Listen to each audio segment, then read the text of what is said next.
Bonjour et bienvenue à cette présentation. Donc, cette présentation va être divisée en trois parties. Et dans cette présentation, nous allons voir comment simuler un circuit analogique. On va faire trois simulations différentes. Donc, une simulation qui nous permet de mesurer des points d'opération.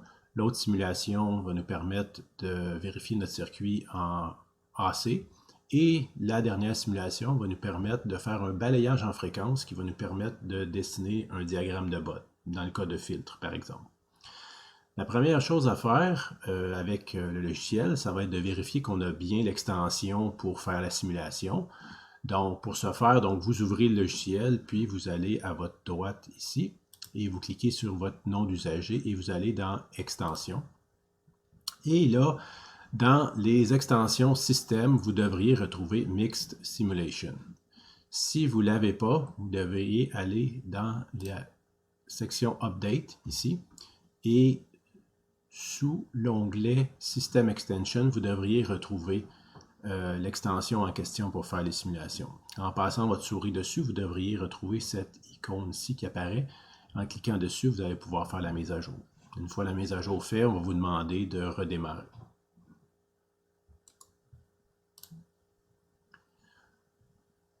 Donc, c'est simple. Pour commencer, on doit créer un projet. Et le projet, on va prendre le pattern par défaut. Et on va lui donner un nom significatif.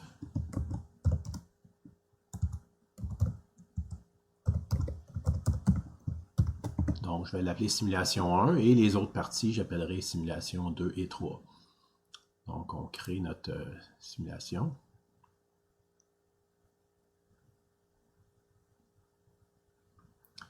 Alors là, on me dit que je n'ai pas de document de mon projet, donc je vais rajouter une feuille.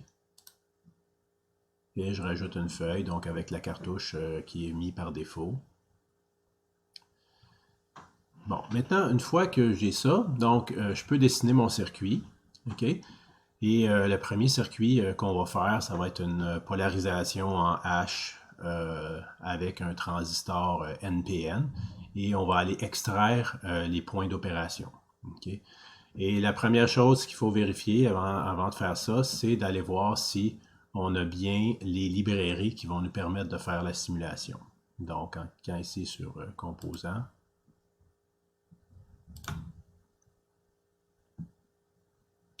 je vais venir ajouter les librairies.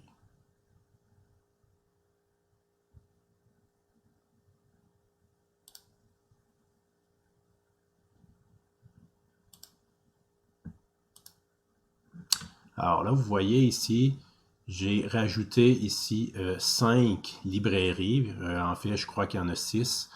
Et la plus importante, c'est Simulation Source. Okay? On a d'autres librairies qui peuvent nous être utiles. Donc, une librairie pour faire des opérations mathématiques, une librairie avec des lignes de transmission, des fonctions spéciales qui sont propres au logiciel et encore une fois d'autres fonctions là, qui sont reliées au simulateur. Donc, si vous ne retrouvez pas ici ces librairies-là, vous devriez faire Install ici. Et là, si vous regardez ici, vous allez dans Mes documents. Vous allez voir un répertoire Altium avec votre version courante dans le répertoire librairie, dans le répertoire simulation. Vous allez retrouver ici les 5 librairies. OK, donc moi, je n'ai pas besoin de les ajouter.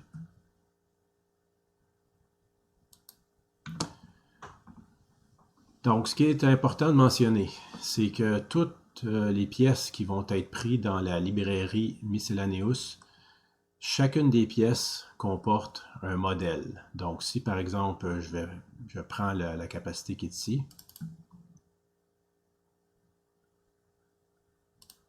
et que je l'installe, je double-clique pour avoir ses propriétés. On va s'apercevoir ici que la pièce qui s'appelle Cap, on a une valeur simulation. Okay? Et cette valeur-là, donc ça veut dire qu'il y a un modèle de simulation qui est associé à cette pièce-là. Je peux éditer cela en cliquant ici sur le petit crayon. Bon, alors là, évidemment, qu'est-ce que ça fait ce menu-là? Alors, on voit ici que je suis en train d'éditer le modèle de simulation. Donc, c'est pour ça que ça a pris un peu de temps. Donc, c'est comme si j'ouvrais une autre application. Alors là, lui, il a détecté que ma pièce, c'était vraiment une capacité, OK, avec comme pour nom de modèle cap, OK. Et les paramètres, donc, les seuls paramètres qu'on va pouvoir mettre, c'est, dans le fond, la valeur de cette composant-là. Le voltage initial dans le cas d'un condensateur. On pourrait aussi associer, dans le fond, les ports, si on a plusieurs broches. Donc, dans ce cas-ci, c'est la pin 1 et la pin 2. Et on dit que la pin 1, c'est la positive, la pin 2, la négative. Okay. Le modèle SPICE, okay, il est ici. Okay. Et ça, dans le fond, les modèles SPICE, on en trouve sur Internet. Donc, si vous avez des nouvelles composantes, vous pourrez rajouter votre propre modèle dépendamment de votre pièce. Okay? Donc, à chaque fois que je vais avoir une nouvelle pièce dans mon circuit, je vais devoir aller modifier ici le modèle de simulation avec les paramètres que je désire. Donc, on va concevoir notre circuit. Okay. Comme j'ai expliqué, on va faire une polarisation en H de base.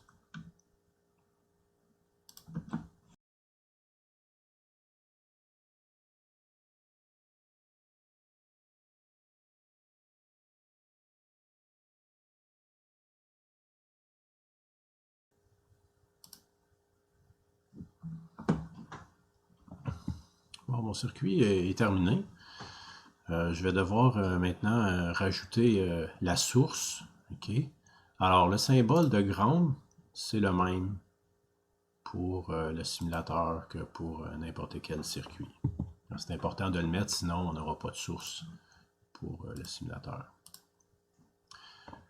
La source, par exemple, si je veux alimenter ça en 12 volts, bien là, la source, ça va être vraiment une composante et ça va être vraiment dans la librairie source qui est ici.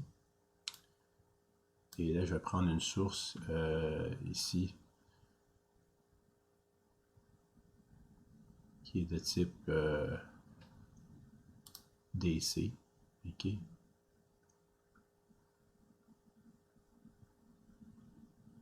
J'en ai plusieurs autres. J'en ai vraiment beaucoup d'autres. Donc, j'ai une source, par exemple, sinusoïdale ici. Et je vais prendre celle-ci ici.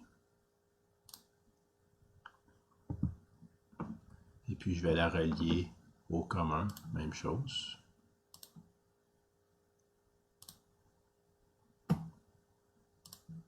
Et puis, je vais relier le plus à l'endroit où je veux.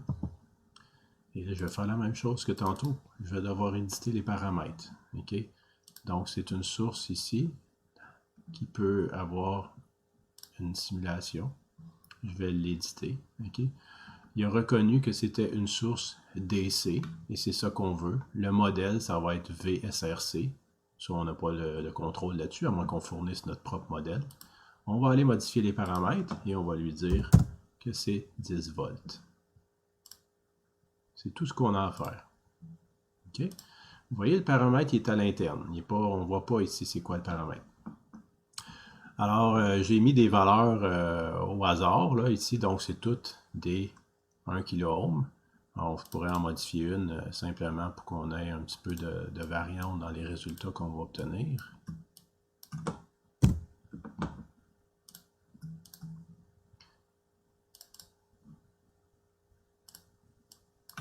Donc, on va mettre 3 kΩ ici. OK. Bon.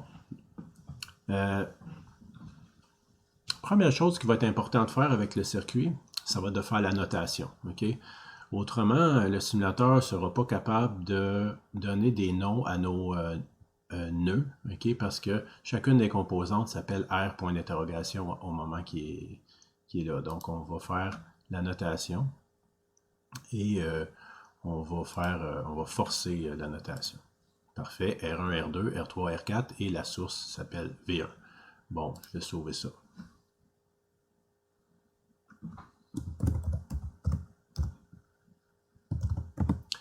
Donc la feuille, je l'appelle Simul 1. Le projet s'appelait Simulation 1. C'est parfait.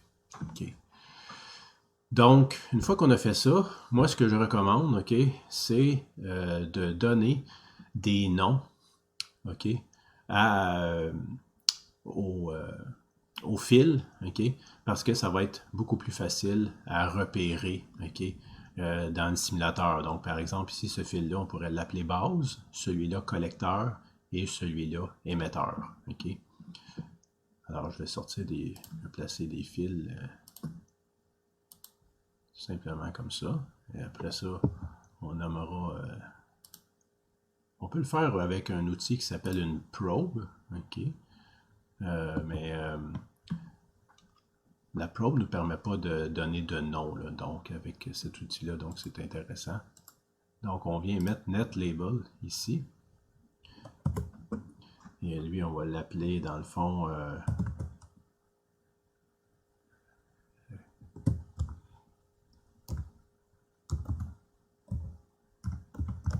collecteur.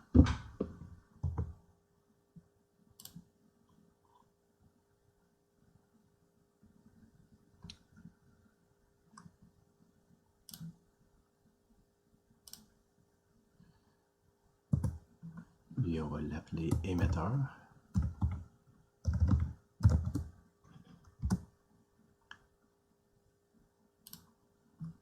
Puis ici, donc, on va l'appeler base. On va l'éditer.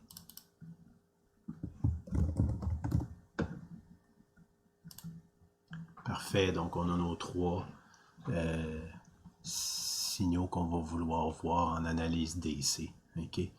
Alors encore, là, je suis prêt à faire la sauvegarde de tout ça.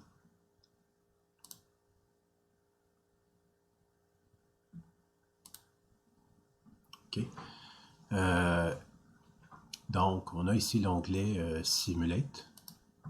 Et avant de faire la simulation, donc on va aller éditer notre profil de simulation. Bon, on pourrait en avoir plusieurs profils, mais là, on va avoir seulement un profil pour cette simulation-ci.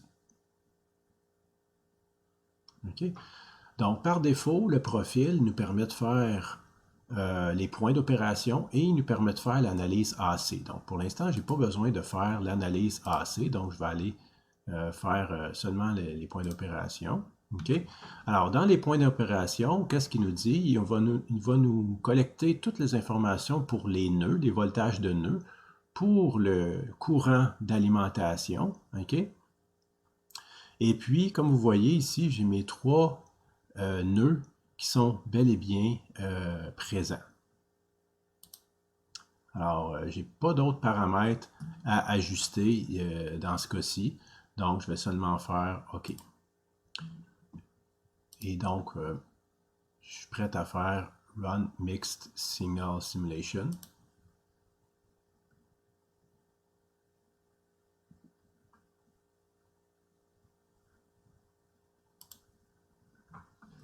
Alors, lui me dit ici que j'ai le signal à la base, c'est 3.328 volts. OK? Et puis là, je pourrais en rajouter d'autres. OK? Donc, je vais rajouter celui au collecteur. Lui, c'est 9.112. Et puis, en cliquant bouton droite, je pourrais rajouter l'émetteur.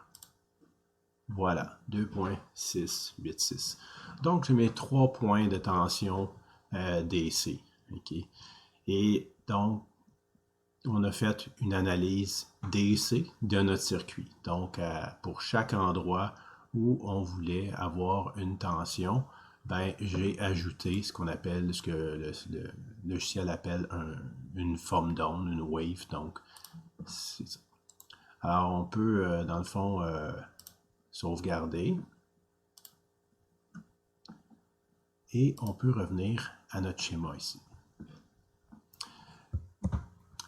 Je vous ai mentionné tantôt que c'était intéressant de donner des noms ici au fil parce que ça allait être plus facile d'aller les chercher pour faire la simulation. Ben, je vais vous montrer une autre méthode en utilisant des sondes, OK? Mais auparavant, je veux juste pointer sur les options intéressantes dans un profil. OK? Donc, dans un profil, qu'est-ce qu'on peut faire? OK, bon, on peut modifier la façon qu'on va chercher l'information. Là. Donc, est-ce qu'on veut avoir le voltage des nœuds, le supply current, le device current ou la puissance? OK? Bon, on a d'autres informations qu'on peut aller chercher. Moi, je prends toujours le maximum d'informations. Si on a des sondes, OK, on pourra lui dire, va chercher seulement l'information reliée à la sonde. OK, je vous montrerai tantôt comment faire pour aller installer une sonde. Donc, pour l'instant, je fais ça, puis ça me donne le plus de possibilités à l'intérieur de mon profil. Donc, sur quoi je veux faire ma simulation? Donc, sur la page active ou sur tout le projet. Moi, je vais choisir sur la page active.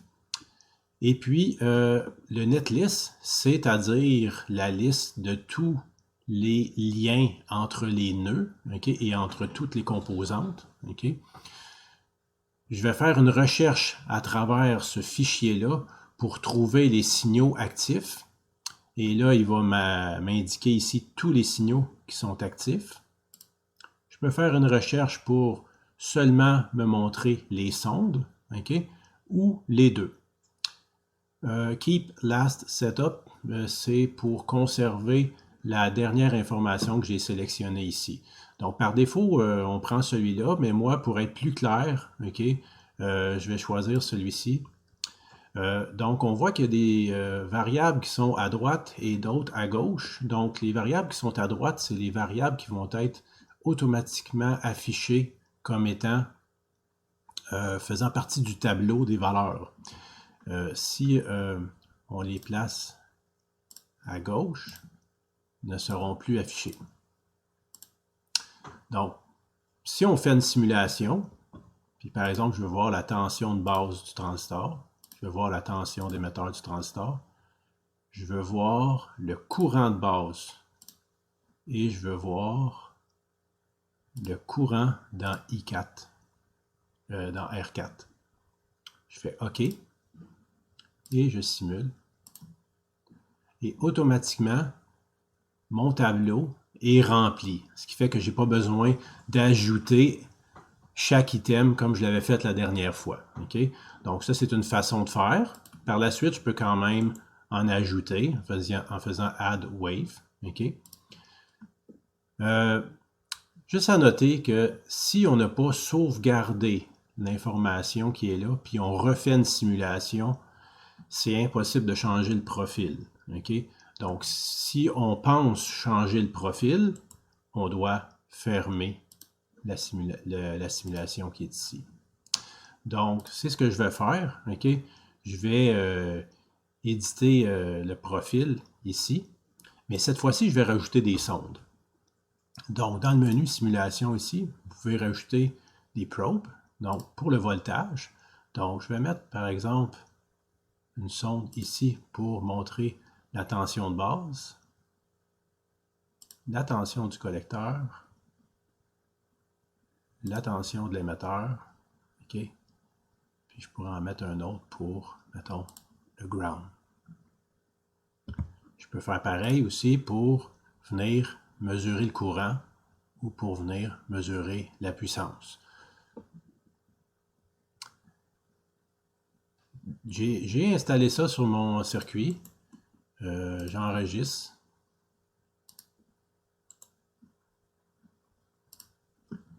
Maintenant, je peux aller éditer mon profil. OK? Et là, je vais lui dire cette fois-ci, OK, j'aimerais que tu me montres seulement les sondes.